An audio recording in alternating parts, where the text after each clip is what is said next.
नमस्कार दोस्तों, मैं सचिन आप सभी का स्वागत करता हूं अपने channel competition wing by Sachin में।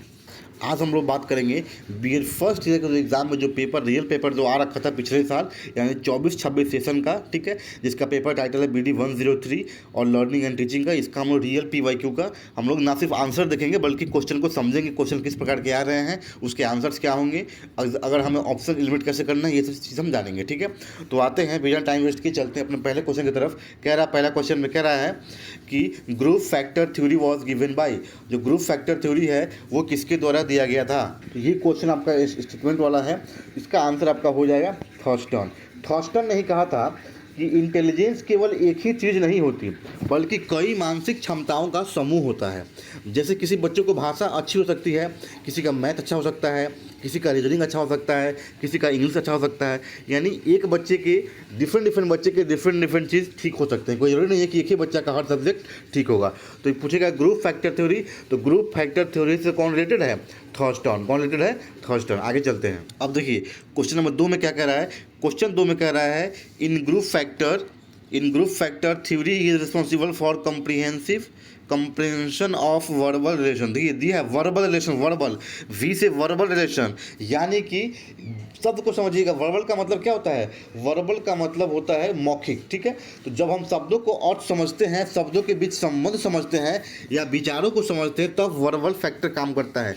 तो वर्बल फैक्टर का मतलब क्या हो गया? V factor. क्या हो गया? V factor. तो इसका आंसर हो जाएगा option number D. Option number D हो जाएगा V factor. Option number D V factor. ठीक है, अब चलिए चलते हैं थर्ड क्वेश्चन। ये बहुत इजी है, वर्बल फैक्टर यानी कि वी फैक्टर। ठीक है, क्वेश्चन थर्ड में कह रहा है in Vernon's hierarchical theory what is concerned with. इसका आंसर हो जाएगा option number B verbal numerical educational abilities. अब इसका क्यों होगा सुनिएगा। जो वर्णन जो है ना, वर्णन का जो हायरार्किकल थ्योरी है, तो वर्णन ने इंटेलिजेंस को ना कई स्तरों में बांटा है। कितने स्टेजों में बांटा है?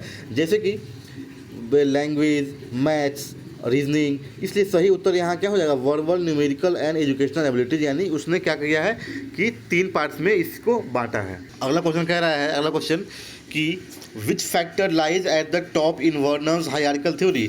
जो वर्नर्स का जो हायरार्किकल थ्योरी है, इसमें कौन सा फैक्टर टॉप पे है? तो याद रखिए टॉप में क्या होता है? जी। जो टॉप होता है उसको जी बोलते हैं नहीं बोलते हैं? जो बड़े होते हैं उसको क्या बोलते हैं हम लोग? जी बोलते हैं। तो इसमें आप लगा दीजिएगा जी, सिंपल से बातें लगा दीजिएगा जी। तो इसका आंसर हो जाएगा जीरम। चलिए आगे ए हो जाएगा। आगे चलिए क्वेश्चन नंबर 5। क्वेश्चन 5 में कह रहा है कॉज एंड इफेक्ट रिलेशनशिप किस मॉडल से विकसित होती है। ठीक है, यानी कि which model develop capacity in students about cause and effect and to establish the relationship between them. तो इसका आंसर क्या हो जाएगा? तो पहला इसका हो जाएगा इंक्वायरी ट्रेनिंग मॉडल। क्या हो जाएगा इसका आंसर? Inquiry training model. अब देखिएगा कह रहा है कॉज एंड इफेक्ट का मतलब होता है कारण और परिणाम, रीजन और प्रोडक्ट। तो जैसे बारिश क्यों हुई, बिजली क्यों चमकी, पेड़ क्यों सूखा। ठीक है, तो इस प्रश्न का जो कोई आंसर को बच्चा खोज रहा है उसको बोलते हैं इंक्वायरी ट्रेनिंग मॉडल, यानी इंक्वायरी ले रहा है। ठीक है, तो इस मॉडल में बच्चे स्वयं को खोज करते हैं और कारण परिणाम समझते हैं। ठीक है, आगे चलिए क्वेश्चन नंबर 6 में। देखिए सेम क्वेश्चन उसी से रिलेटेड सातवां पूछ दिया। कह रहा है विच model is use for the subject science. Science के लिए कौन सा मॉडल सही रहेगा पढ़ने पढ़ाने का? तो कौन सा? तो अभी जो हम लोग डिस्कस किए हैं, कौन सा? Inquiry training model. क्या हो जाएगा इसका आंसर? तो इंक्वायरी ट्रेनिंग मॉडल। अब चलिए ऑप्शन नंबर देखते हैं 7 में। क्वेश्चन 7 में देखते हैं for masterly learning a student should obtain. कह रहा है कि मास्टरली लर्निंग के लिए स्टूडेंट को क्या ऑब्टेन करना चाहिए, कितना प्रतिशत। तो कितना हो जाएगा? 80 to 90%। ऑप्शन नंबर सी हो जाएगा 80 to 90%। यानी ब्लूम के अनुसार ना जब तक बच्चा लगभग 80 से 90% विषय को नहीं समझ लेता है तब तक उसे अगले अध्याय पर नहीं जाना चाहिए। कौन कहा है? ये ब्लूम का है। ये किसका स्टेटमेंट है? ये ब्लूम का स्टेटमेंट है। बच्चे को कम से कम जो पढ़ा रहे हैं उसका 80 से 90% समझ में आना चाहिए, तभी आपको टॉपिक में आगे बढ़ना चाहिए। ठीक है, अब चलते हैं क्वेश्चन 8 में। कह रहा है concept relative to teaching model is. देखिए ऑप्शन पढ़िए, इसको ऑप्शन में आप पढ़ के आराम से कॉमन सेंस से लिमिट कर सकते हैं। कह रहा है it is a means of creating an environment. बच्चा ही बात है कि वातावरण बनाने का तरीका है टीचिंग मॉडल। ठीक है, दूसरा कह रहा है they perform the function of curriculum and skill instruction. तो हाँ, करिकुलम बनाने में मदद करता है और स्किल इंस्ट्रक्शन को बढ़ावा देता है। तो ये भी सही है। Both A and B. Answer क्या हो जाएगा? बोथ ए एंड बी, क्योंकि दोनों ही सही है। ठीक है, अब चलते हैं क्वेश्चन 9 में। कह रहा है which of the following is an example of non verbal communication. Non verbal का मतलब होता है अमौखिक, जो मुख से नहीं हो। ठीक है, तो इसमें से अब देखिए आप, तो पहला कह रहा है राइटिंग एंड ईमेल। तो राइटिंग एंड ईमेल तो नॉन वर्बल ही है, कोई ईमेल लिखता है तो बोलता थोड़ी ना है। तो पहला क्या हो जाएगा? जाएगा? पहला हो जाएगा आपका सही, यानी कि नॉन वर्बल तो सही है। हैविंग अ फोन कॉन्वर्सेशन, ये तो वर्बल है, ये तो फ़ोन से ही होगा। अब आप किसी को फ़ोन लगा के बात कीजिएगा तो मुंह से नहीं कीजिएगा, ठीक है। अब मेकिंग आई कॉन्टेक्ट क्या है? नॉन वर्बल है।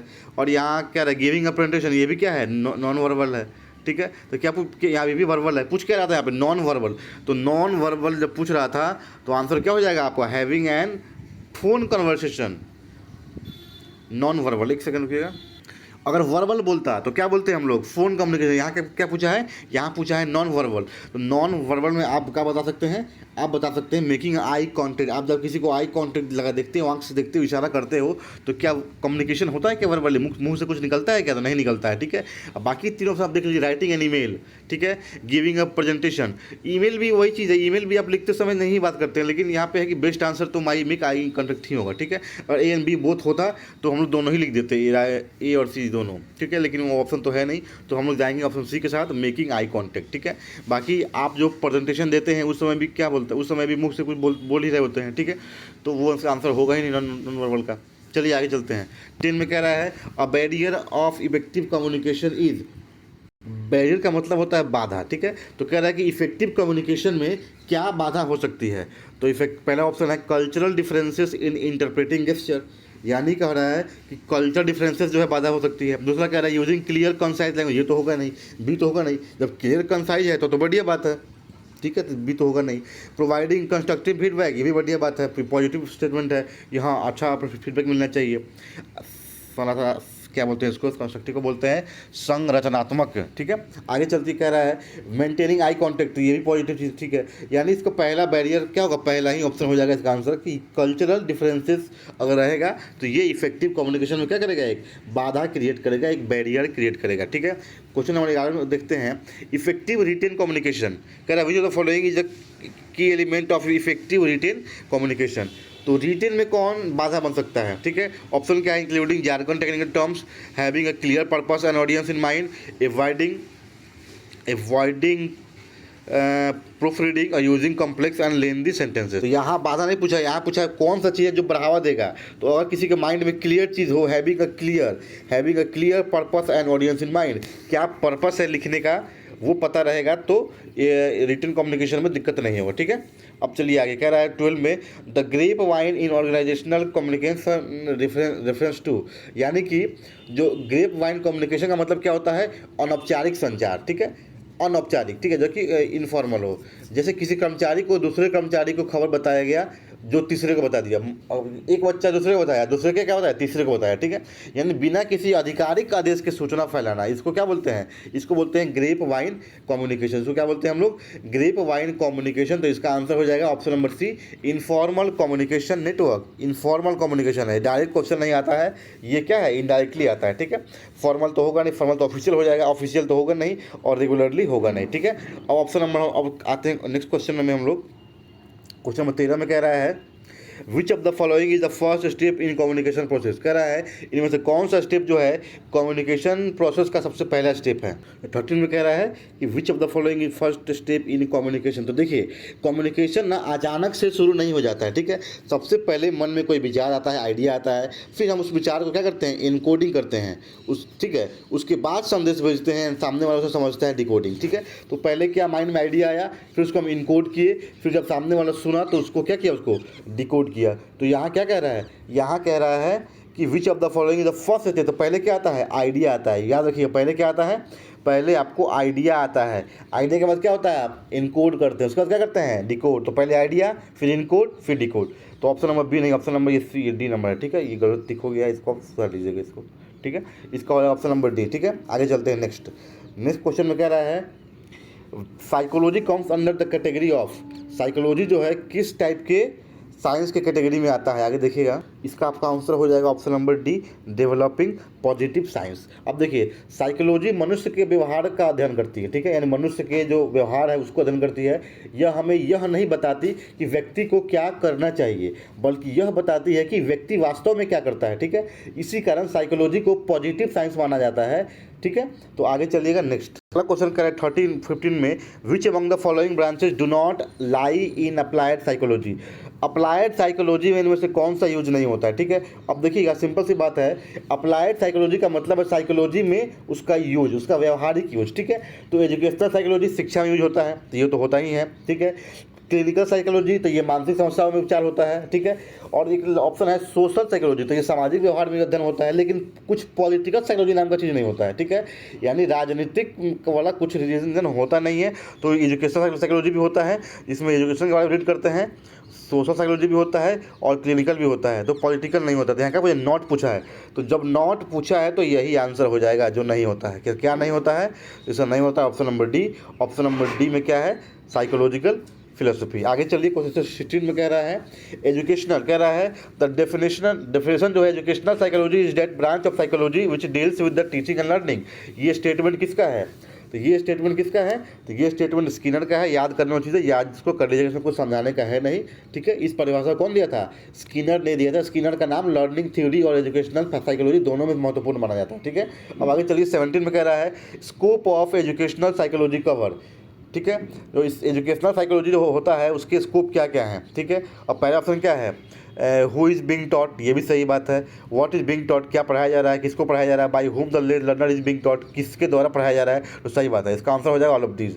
तो हाँ, कौन पढ़ा रहा है, किसको पढ़ा रहा है, कैसे पढ़ा रहा है, ये सब क्या होता है, ये स्कोप ऑफ एजुकेशनल साइकोलॉजी के पार्ट हैं। आगे चलिए कह रहा है observation of one and on behaviour by looking within और looking inward may be adopted as one the approach such as approach is called. ये अप्रोच पे क्वेश्चन है, कह रहा है अपने ही व्यवहार का अंदर से निरीक्षण करने की विधि को क्या कहलाती है।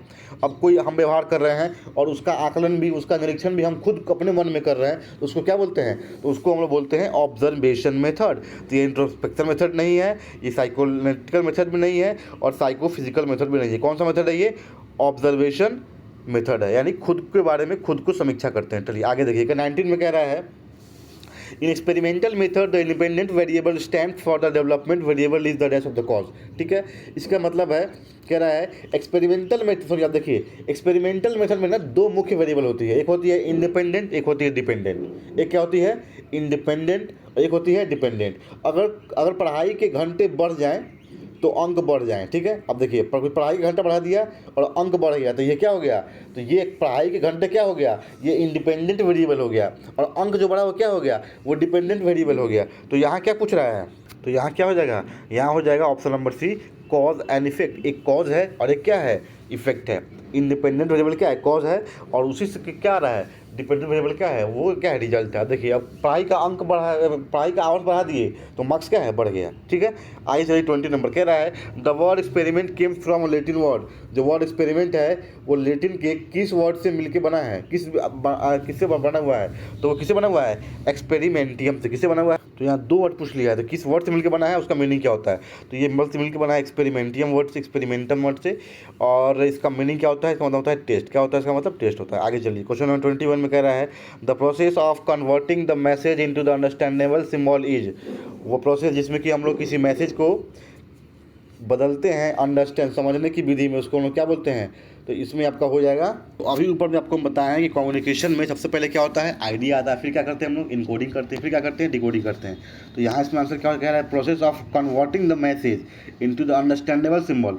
अंडरस्टैंडेबल सिंबल में करना है, तो क्या इसका आंसर हो जाएगा, इसका आंसर हो जाएगा आपको इनकोडिंग। आगे चलिए कह रहा है the response or reaction of the receivers to the sender's message is termed as.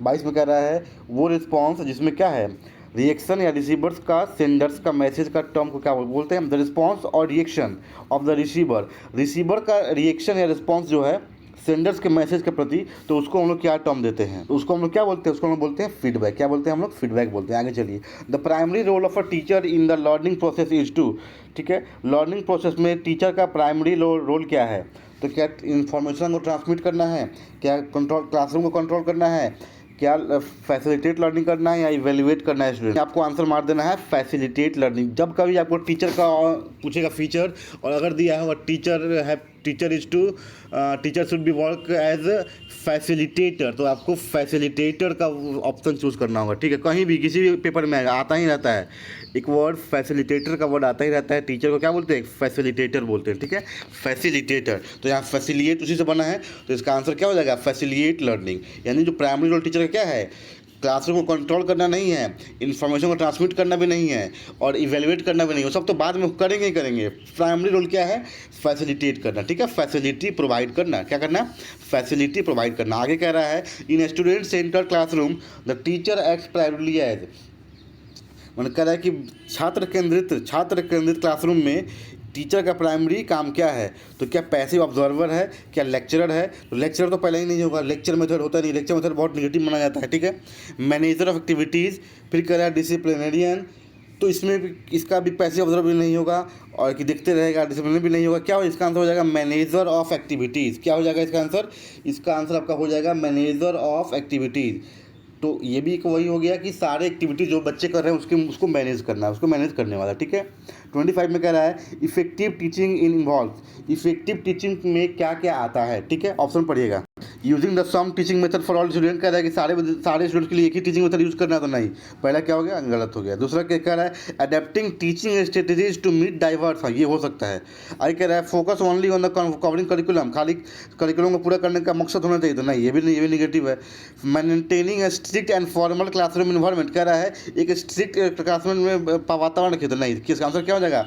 Option number B. क्या हो जाएगा इसका आंसर? क्या हो जाएगा? ऑप्शन नंबर बी, यानी कि ये वैसा स्ट्रेटजी अपनाना है जो कि डाइवर्स लर्निंग नीड, ठीक है, अलग अलग डाइवर्स प्रकार के बच्चों को आप पढ़ा सके, ठीक है। अब क्वेश्चन नंबर 26 में आइए। कह रहा है इसमें 26 में कह रहा है the inquiry training model was developed by, जो इंक्वायरी ट्रेनिंग मॉडल है उसको डेवलप्ड कौन किए थे? तो कौन? ये तो सीधा सीधी क्वेश्चन है, याद करने वाला है। तो इसका आंसर क्या हो जाएगा? पहला रिचर्ड सचमैन। क्या हो जाएगा? रिचर्ड सचमैन हो जाएगा। इनका स्टेटमेंट है, ये याद करना चीज़ है, याद कर लीजिए, रिचर्ड सचमैन, ठीक है। ये सच सच बोलते थे, तो ये क्या किए? ये इंक्वायरी ट्रेनिंग मॉडल को डेवलप किए। इस तरीके से आप याद कर सकते हैं। आगे चलिए 27 में कह रहा है the teacher's primary role in the inquiry training model is, inquiry training model जो मेथड है पढ़ाने का, उसमें टीचर का रोल क्या है? तो उसमें टीचर का रोल क्या है? तो इसमें एक क्या बोल रहे हैं आपको? फैसिलिटेटर जहाँ कहीं भी रहेगा और तो आप वहाँ टिक मार दीजिएगा। लेक्चर रहेगा आप तुरंत निगेटिव उसको कीजिएगा, लेक्चर मेथड सही नहीं होता है, ठीक है। पैसिव ऑब्जर्वर भी सही नहीं है, ठीक है, और स्ट्रिक्ट तो टीचर को होना ही नहीं है, तो ये भी नहीं हो जाएगा। तो समझ गए 27 का बी क्यों होगा? क्योंकि फैसिलिटेटर वर्ड टीचर के लिए ही बनाया गया है, ये अच्छा मेथड है पढ़ाने का, ठीक है। 28 में कह रहा है the advance organiser model was develop by, ठीक है, जो एडवांस ऑर्गेनाइजर मॉडल है वो कौन डेवलप किया है? तो इसका आंसर क्या हो जाएगा? इसका आंसर पर option number C, David Ausubel. David Ausubel हो जाएगा, याद करना चीज़ है, याद कर लीजिएगा। आगे कह रहा है a child steel in class, एक बच्चा क्लास में चोरी करता है, एक बच्चा जो है अपने क्लास में क्या करता है? चोरी करता है। ये क्या दिखाता है? अब देखिएगा, ऑप्शन पढ़िएगा। कह रहा है कि टू शो करेज, क्या वो साहसी दिखा रहा है कि मैं साहसी हूँ? तो नहीं। टू फुलफिल नीड्स, अपने नीड्स को पूरा करने के लिए। To show he high status, अपने आप को उच्च स्तर का दिखाने के लिए। तो नहीं, इसका आंसर हो जाएगा टू फुलफिल नीड्स, उसको कोई नीड्स नहीं पूरा हो पा रहा है, उस नीड्स को पूरा करने के लिए क्या कर रहा है? वो चोरी कर रहा है, ठीक है। अब चलिए आगे। तो मनोविज्ञान के अनुसार ना अधिकांश बच्चे चोरी अपनी किसी आवश्यकता को पूरी करने के लिए कहते हैं, ठीक है। कोई चीज़ चाहिए या कोई फाइनेंशियल कमी हो या कोई इमोशनल सपोर्ट हो, तब वो करते हैं, ठीक है। आते हैं 30 में। कह रहा है intelligence is the ability to adapt, ये परिभाषा कौन दिया है? इंटेलिजेंस एक एबिलिटी है अडेप्ट करने का, ये परिभाषा किसका है? तो ये परिभाषा किसका है? ये पियाजे का परिभाषा है। किसका है ये पियाजे का परिभाषा है। अब चलेंगे आगे। अगला क्वेश्चन कह रहा है two factor theory was given by, two factor theory को कौन दिया था? तो टू फैक्टर थ्योरी कौन दिया था? उसको दिया था स्पीयरमैन, ठीक है। आगे चलते हैं। अब देखिए इसमें ना स्पीयरमैन कहा है कि इंटेलिजेंस दो भागों से मिलकर बनती है। कल भी आपको हम बताया था, कल वाले वीडियो में, जी फैक्टर और एस फैक्टर, यानी एक जनरल इंटेलिजेंस और एक क्या होता है? Specific intelligence. तो जनरल के मतलब क्या होता है? जो हर काम में आती हो, और स्पेसिफिक का मतलब होता है जो किसी विशेष काम के लिए आती हो, ठीक है। जैसे कह रहा है कि एक छात्र गणित, विज्ञान और अंग्रेजी तीनों में अच्छा है, कोई बच्चा जो है मैथ्स में भी, साइंस में भी, इंग्लिश में, तीनों में अच्छा है, तो ये क्या है? जी फैक्टर है। और कोई ड्राइंग में अच्छा है, कोई सिंगिंग में अच्छा है, तो वो क्या हो जाएगा? उसका एस फैक्टर बढ़िया है, ठीक है। वो उसका एस फैक्टर बढ़िया है। अब आगे चलिएगा। तो ये जब कभी पूछेगा कि टू फैक्टर थ्योरी जी प्लस एस फैक्टर कौन दिया है? तो स्पीयरमैन।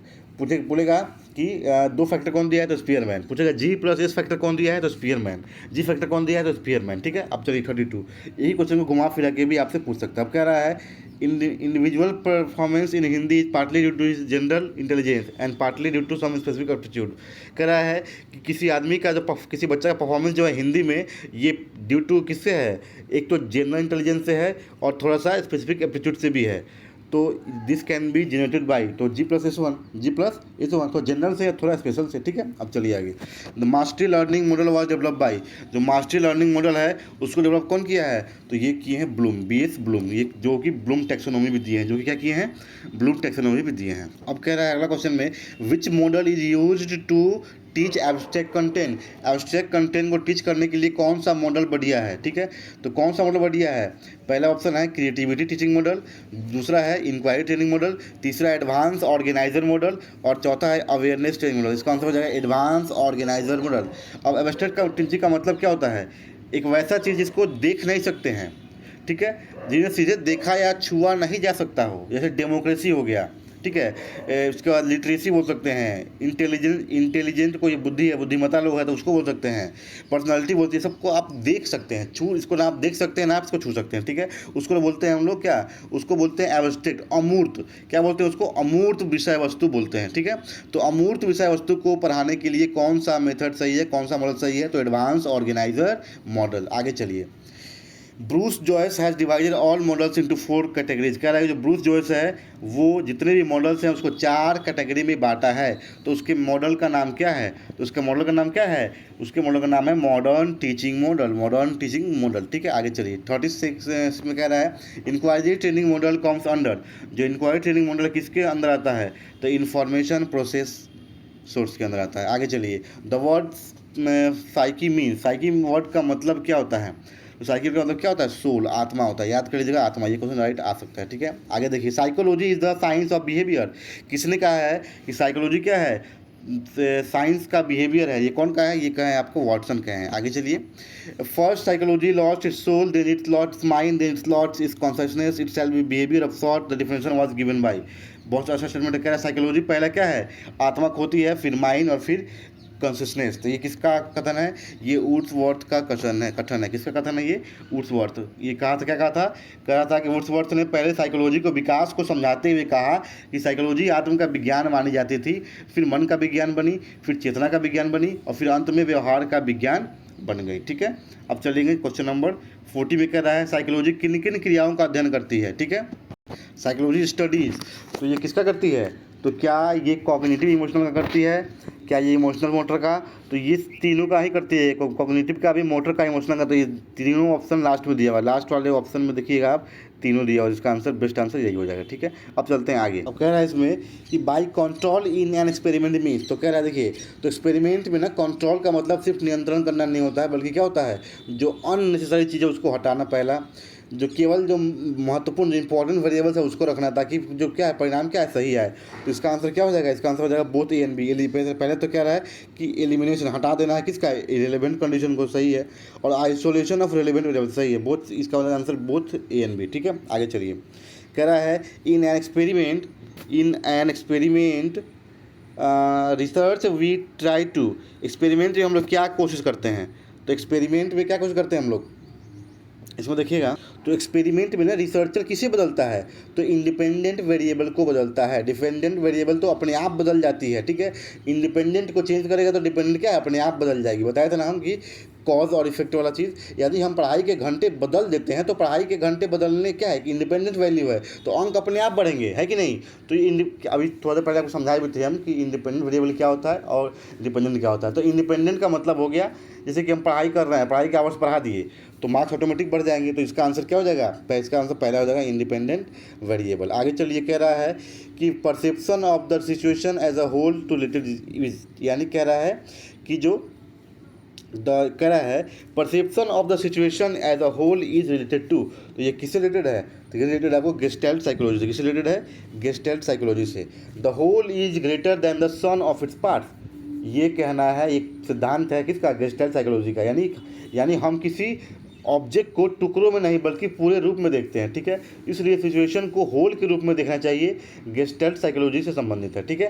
तो आगे चलते हैं, अब देखते हैं अगला क्वेश्चन। देखिए कह रहा है how special children are different from normal children, तो ये क्या होते हैं, तो ये मेंटली इमोशनली भी होते हैं डिफरेंट, और फिजिकली और सोशली भी होते हैं। तो इसका आंसर हो जाएगा बोथ, इसका आंसर हो जाएगा बोथ ए एंड बी। चलिए आगे।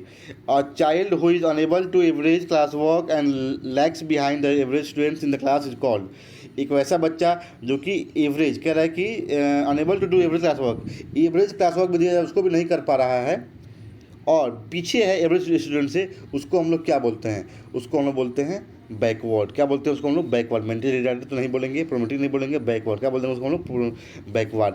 प्रोमेटिक उसको बोलते हैं जो कि कुछ गलत काम करता है, चोरी वोरी कर रहा है, मारपीट कर रहा है, ठीक है, क्राइम कर रहा है, उसको बोलते हैं प्रॉब्लमेटिक। और मेंटली रिटार्डेड का मतलब होता है जो माइंड से ही थोड़ा रिटार्डेड है, यानी कमी है उसको, ठीक है, तो वो होगा नहीं, तो इसका आंसर हो जाएगा बैकवर्ड। 46 में कह रहा है cause of backwardness is, backwardness का कॉज क्या हो सकता है? तो हो सकता है किसी अनएजुकेटेड पेरेंट्स, उनके पेरेंट्स पढ़े लिखे नहीं हो, तो सही बात है। पॉवर्टी ऑफ फैमिली, ये भी हो सकता है, गरीबी हो, और फिजिकल डिफेक्ट भी हो सकता है, तो ऑल ऑफ दिस इसका आंसर हो जाएगा, ठीक है। आगे चलिए 47 में कह रहा है mental deficiency act was passed in, जो मेंटल डिफिशिएंसी एक्ट है वो पास कहाँ हुआ था? तो ये पास कहाँ हुआ था? इंग्लैंड में। इसको आप ऐसे ही याद कर लीजिएगा, इंग्लैंड में, ठीक है।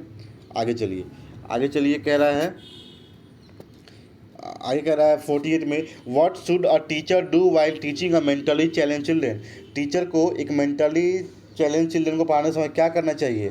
तो पहले क्या है, the teacher should respect them, the teacher should not make the children to physical labour, the teacher should keep their education separate from the real life, the teacher should remain neutral towards them. क्या हो जाएगा? Teacher should respect them, teacher को क्या करना चाहिए? उसका respect करना चाहिए। बाकी तीनों ऑप्शन निगेटिव है, ठीक है। देखिए क्या बी में क्या कर रहा है, the teacher should not make the children to physical labour, children को फिजिकल लेबर नहीं करना चाहिए, ऐसा कुछ नहीं है। The teacher should keep the education separate from real life, नहीं भाई, कैसे सेपरेट कर सकते हैं। डी कह रहा है the teacher should remain neutral towards them, teacher को न्यूट्रल रहना चाहिए, तो नहीं भाई, एक्टिविटी में पार्टिसिपेट करना चाहिए। आगे कह रहा है 49 में why do big ships float in the sea why small needle would sink in it, such type of question will come under. कह रहा है क्यों बड़ा जो शिप है वो क्या करता है, why do big ship float, why जो बड़ा शिप है वो क्यों फ्लोट करता है, क्यों तैरता है, और नीडल क्या है, क्यों डूब जाता है। तो ये जो क्वेश्चन आता है बच्चे के माइंड में, ये किस प्रकार के सोच के चलते आता है, ठीक है। तो इसमें क्या हो रहा है, इसमें क्या होता है, इसमें आपका रीजनिंग टेस्ट होता है। इसमें क्या होता है, इसमें आपका रीजनिंग टेस्ट होता है। यहाँ कारण बताना पड़ रहा है कि जहाज़ क्यों तैरता है और शिप क्यों डूबती है। जब किसी प्रश्न में रीजनिंग लगाकर उत्तर देना होता है तो वह रीजनिंग टेस्ट कहलाता है। तो यहाँ टेस्ट पूछा है तो क्या हो जाएगा, रीजनिंग टेस्ट। आगे चलिए, which of the following is statement false for non verbal test, कौन सा स्टेटमेंट इसमें से गलत है नॉन वर्बल टेस्ट के लिए? तो देखिए, नॉन वर्बल टेस्ट के बारे में आपको हम बता दिए हैं कि जिसमें भाषा का उपयोग बहुत कम हो या नहीं हो, ठीक है। इसमें फिगर, इमेज, ऑब्जेक्ट के थोड़ा टेस्ट लिया जाता हो, ठीक है।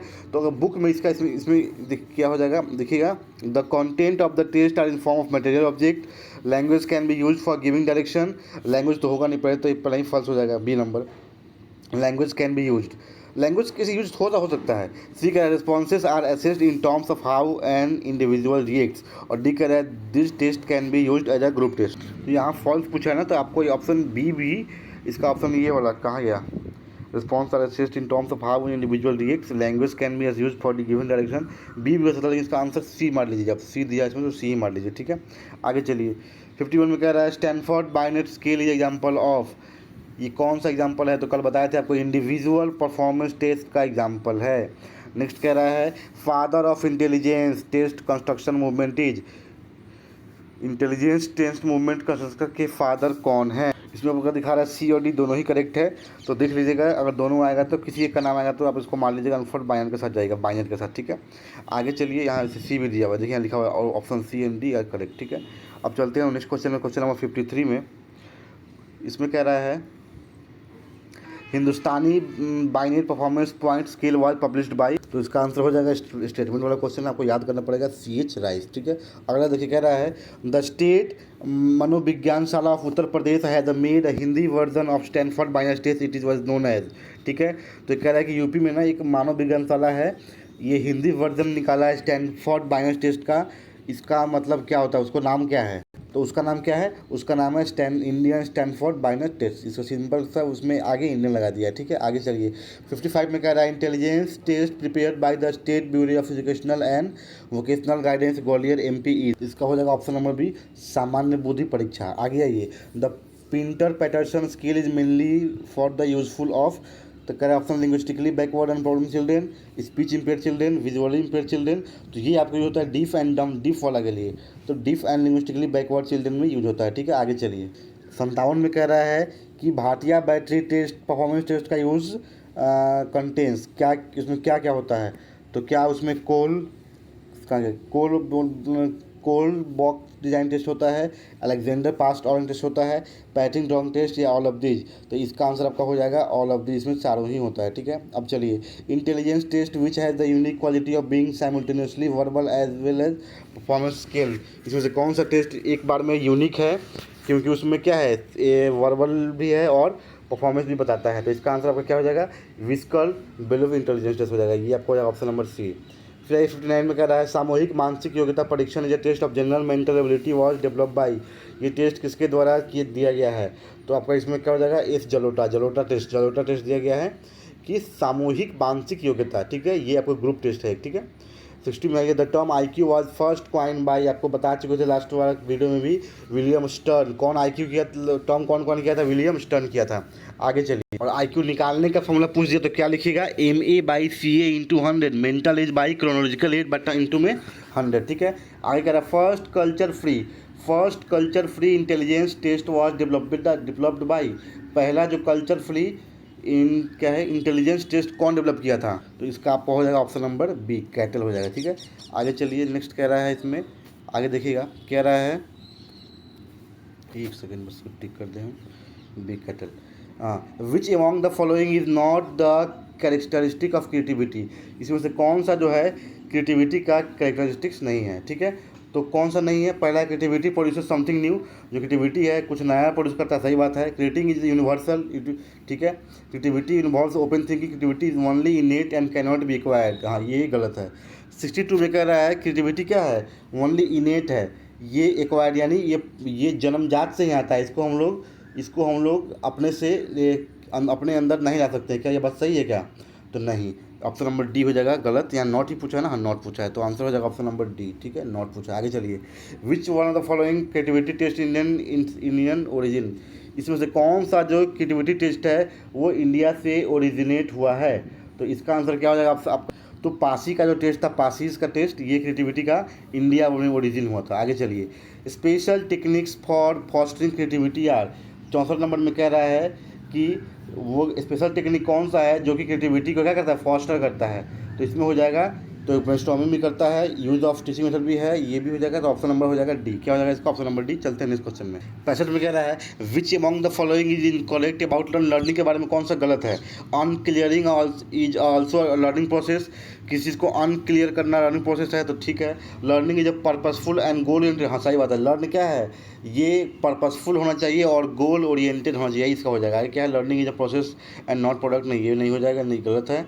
लर्निंग इज ऑलवेज पॉजिटिव, गलत है, ठीक है, ऊपर अभी गलत हो गया, ठीक है, आंसर हो जाएगा इसका बी नंबर। चलिए आगे, Gagne classify learning into following type, जो गैगने हैं वो लर्निंग को कितने पार्ट से बांटा थे? तो ये 8 पार्ट्स में बांटे थे। चलिए आगे कह रहा है 67 में कह रहा है डैश थ्योरीज, क्या dash theories interpreted learning in terms of connection और association between stimulus and response, stimulus और रिस्पॉन्स के बीच में ये कौन लोग बताते थे? ये बिहेवियरिस्ट थ्योरीज है, ये व्यवहारवाद वाला ये लोग बताते हैं, ठीक है।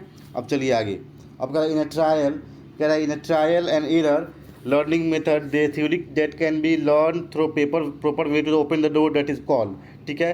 ट्रायल एंड एरर यानी गलती करके सीखने वाला जो थ्योरी है, उसमें जो है एक जो बिल्ली है, cat learn the proper way to open the door. अब कैट बार बार डोर ओपन कर रही है, नहीं हो रहा है, किसी एक तरीके से ही ओपन हो गया, तो उसको वो क्या की, उसको वो अब ध्यान कर ली, अगली बार से वैसे ही गेट खोलेगी, तो इसका ऑप्शन क्या हो जाएगा, ऑप्शन नंबर हो जाएगा फिक्सेशन, वो फिक्स कर ली, गेट ऐसे ही खुलता है। चलिए आगे आइए, 69 में कह रहा है learning is connecting and the mind is a man's connection system, कि किसने कहा है? तो ये किसका स्टेटमेंट है? ये स्टेटमेंट है आपका थॉर्नडाइक का। चलिए आगे, who propounded the law of learning, law of learning को कौन प्रोपाउंड किया था? तो क्या हो जाएगा, ये भी हो जाएगा आपका थॉर्नडाइक ही हो जाएगा। चलिए आगे, first element in the conditioning of processes, वो पहला एलिमेंट कौन है प्रोसेस कंडीशनिंग में, ठीक है। तो इसमें कौन सा हो जाएगा, इसमें हो जाएगा condition stimulus. Who among the following focused on shaping of behaviour, इनमें से कौन जो है बिहेवियर शेप करने में फोकस होता है? तो इसका 72 को क्या हो जाएगा आपको, इसका हो जाएगा ऑप्शन नंबर डी, कोहलर हो जाएगा। कहाँ गए, स्किनर हो जाएगा। चलिए आगे, 73 में कह रहा है schedules of reinforcement were given by, ठीक है। वो कौन से शेड्यूल्स हैं जिस वो रीइंफोर्समेंट का शेड्यूल किसके द्वारा गिवन है, ठीक है। तो ये अब कौन दिया, स्किनर दिया है, सी में सी हो जाएगा। अब आगे आइए, theory of insightful learning was given bye, कल आपको हम बताए थे इंसाइटफुल के बारे में, ठीक है। इसके थ्योरी कौन गिवन किया है, इसके थ्योरी बताए थे कोहलर से रिलेटेड, कौन है, कोहलर रिलेटेड है, कोहलर। आई कह रहा है 75 में कि इंसाइटफुल लर्निंग डिपेंड्स ऑन, जो इंसाइटफुल लर्निंग है वो किस पे डिपेंड होता है, तो वो डिपेंड किस पे होता है, तो इंटेलिजेंस पे भी होता है, पास्ट पे भी होता है, लर्निंग पे भी होता है, तो ये हो जाएगा ऑल ऑफ दिस हो जाएगा। चलिए आगे, what was the name of chimpanzee used by Kohler experiment, उस चिंपांजी का नाम क्या था जिसको कोहलर अपने एक्सपेरिमेंट में लिए थे, वो केला वाला जो कल बताया था आपको हम, तो उसका नाम क्या था, सुल्तान था, ठीक है, सुल्तान। आगे चलिए, 77 में कह रहा है बायोलॉजिकल नीड्स इंक्लूड, जो बायोलॉजिकल नीड्स हैं वो क्या इंक्लूड करते हैं, तो ऑक्सीजन तो चाहिए ही चाहिए, सही बात है भाई, और रेस्ट एंड टायर्ड रेस्ट भी चाहिए, तो इसका हो जाएगा बोथ ए एंड बी, ठीक है। अब आगे आइए, अब कह रहा है 78 में कह रहा है which among the following comes under category of indirect methods of measuring of motive, इनमें से कौन सा जो है एक इनडायरेक्ट मेथड है मेजरिंग करने का मोटिव का, ठीक है। तो thematic appreciation, child perception, role playing या ऑल ऑफ दिस, तो इसका आंसर क्या हो जाएगा, ऑल ऑफ दिस, ठीक है। आगे चलते हैं, अब हम पीछे पढ़े थे कि हायरार्किकल स्ट्रक्चर कौन दिया है, तो मैस्लो दिया। अब कह रहा है Maslow's hierarchical structure of needs which among the following lies the top, top में क्या होता है, टॉप में सबसे ऊपर क्या होता है, ठीक है, उस नीड्स में, तो इसका आंसर क्या हो जाएगा, सेल्फ एक्चुअलाइजेशन, सेल्फ एक्चुअलाइजेशन होता है खुद को बारे में एक्चुअल स्थिति को जानिए। आगे कह रहा है a state of heightened tension that sets off reactions in an individual, एक वैसा हाइटेंस टेंशन जो कि किसी इंडिविजुअल को सेट ऑफ करे रिएक्शन बनाने में, ठीक है। तो इसका आंसर क्या हो जाएगा, ठीक है, इसका आंसर हो जाएगा ऑप्शन नंबर सी, नीड्स, उनकी ज़रूरत को बताता है, उनकी ज़रूरत को, ठीक है। आगे चलते हैं, तो 80 समझ के क्या हो जाएगा, नीड्स हो जाएगा, यानी कह रहा है कि जब व्यक्ति के अंदर किसी चीज़ का कमी महसूस होता है तो टेंशन पैदा होता है, तनाव पैदा होता है, जैसे भूख लगना, प्यास लगना, यही नीड है, ठीक है। तो नीड ही व्यक्ति को कार्य करने के लिए क्या करता है, मोटिवेट करता है, ठीक है। अब आगे चलिए, तो 81 में कह रहा है क्लासिकल कंडीशनिंग का प्रसिद्ध प्रयोग किसने किया है, तो ये किसकी है, इसकी है आपको आइवन पैवलोव की, किसकी है ये पैवलोव का थ्योरी है, पैवलोव का। आगे चलते हैं, तो क्लासिकल कंडीशनिंग थ्योरी का नाम जैसे ही आएगा आप क्या कीजिएगा, नाम आइवन पैवलोव, ध्यान में रखिएगा कि ये किस पे प्रयोग किया था, ये कुत्ते पे आपको कल कहानी भी बताए थे कि घंटी बजाई जाती थी और भोजन दिया जाता था, कुछ समय के बाद क्या हुआ, घंटी बजाते ही उसके मुंह से लार टपकने लगा, सलाइवा टपकने लगता था, ठीक है। तो ये बेल वाला कहानी है, ये पैवलोव का था, ठीक है, बेल प्लस डॉग पैवलोव। आगे आइए, टीचिंग की नेचर में कौन सी शामिल नहीं है, कह रहा है which among the following is not included in the nature of teaching, कौन सा शामिल नहीं है, तो टीचिंग इज इंटरेक्टिव प्रोसेस, तो बात सही है, तो सही है, टीचिंग इज नॉट या not a process of guidance, यही इसका आंसर हो जाएगा, यही क्या है इसका, टीचिंग का प्रोसेस तो गाइडेंस का प्रोसेस है भाई, यहाँ का नॉट अ गाइडेंस प्रोसेस, तो यही इसका आंसर हो जाएगा। 83 में कह रहा है student remains most active in, students जो हैं बहुत ज़्यादा एक्टिव रहते हैं किसमें, तो ये किस में रहते हैं, तो क्या ऑटोक्रेटिक गवर्नमेंट में, तो नहीं, लेजिस्लेटिव में नहीं, डेमोक्रेसी में, किसमें, डेमोक्रेसी में। आगे आइए, according to Bloom there are 3 aspects of teaching, Bloom के अनुसार ना टीचिंग के ना 3 मेथड्स हैं, वो कौन कौन से हैं उसका नाम पूछ रहा है, इसका हो जाएगा ऑप्शन नंबर आपका A, teaching objective, learning experiences and behavioural change, ठीक है। आगे आइए, अब कह रहा है 85 में हाईएस्ट लेवल ऑफ टीचिंग कौन सा है, तो ये है रिफ्लेक्टिव लेवल, कौन सा हो जाएगा, इसका ऑप्शन नंबर सी हो जाएगा, रिफ्लेक्टिव लेवल हो जाएगा। तो टीचिंग के हम टोटल आपको 3 स्टेज बता चुके हैं, 3 stage, memory level, understanding level और रिफ्लेक्टिव लेवल, तो यहाँ पे आंसर क्या हो जाएगा, हाईएस्ट लेवल, तो रिफ्लेक्टिव लेवल, ठीक है।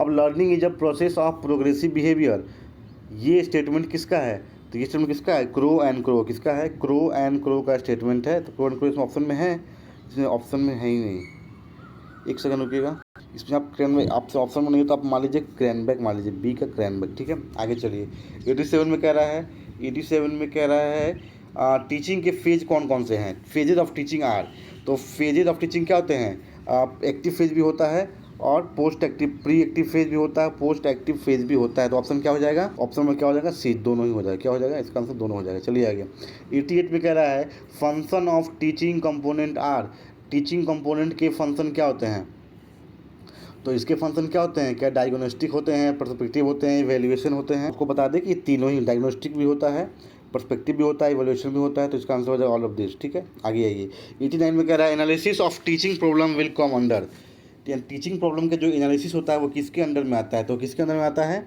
आपको डायग्नोस्टिक टेस्ट में आता है। हम लोग डायग्नोस्टिक टेस्ट में पता करते हैं कि बच्चा क्या सीखा है नहीं सीखा, उसको बोलते हैं डायग्नोज करना, पता लगाना, ठीक है, टेस्ट लेना, ठीक है। आगे आइए, which among the following is important for an effective teacher, इसमें से कौन सा इफेक्टिव टीचर के लिए एक इंपॉर्टेंट क्या है, इंपॉर्टेंट है, तो process teacher, process and product teacher, और प्रोसेस प्रोडक्ट टीचर, और प्रोसेस एंड प्रोडक्ट टीचर। तो इसका क्या हो जाएगा, आप देखिएगा ऑप्शन देख के ही पता लग रहा है कि चारों ही का ऑप्शन होगा, तो इसका ऑप्शन नंबर डी, जिसमें चारों हो वही मार दीजिएगा, ठीक है। 91 में देखिए, विच among the following is not the form of teaching, इसमें से कौन सा टीचिंग का फॉर्म नहीं है, तो इनमें से कौन सा नहीं है, तो इसमें आपका ट्रेनिंग नहीं है, ट्रेनिंग जो है टीचिंग का फॉर्म नहीं है। आगे चलिए, अब कह रहा आगे, प्रेजेंटेशन किसके अंतर्गत आती है, प्रेजेंटेशन विल कम अंडर, यानी किसके अंतर्गत आती है, तो फोकस तो नहीं, सोशल सिस्टम तो नहीं, ये आता है सिंटेक्स के अंदर, ठीक है। अब चलिए देखते हैं लास्ट वाला, ये क्या कह रहा है where there is teaching there is definitely learning, जहाँ कहीं भी कोई सिखा रहा हो, पढ़ा रहा हो, तो वहाँ सीखना, वहाँ पे लर्निंग ऑटोमेटिक हो रहा होगा। ये कौन कहा है, ये भी स्टेटमेंट अच्छा है। ये स्टेटमेंट कौन कहा है, तो ये आपको क्या बोले हैं, ये क्लार्क एंड बीएस ब्लूम दोनों का स्टेटमेंट है, ठीक है। आगे आइए, यानी जब जहाँ कहीं भी पढ़ाई हो रही है तो वहाँ कुछ ना कुछ सीखा जा रहा होगा, ठीक है।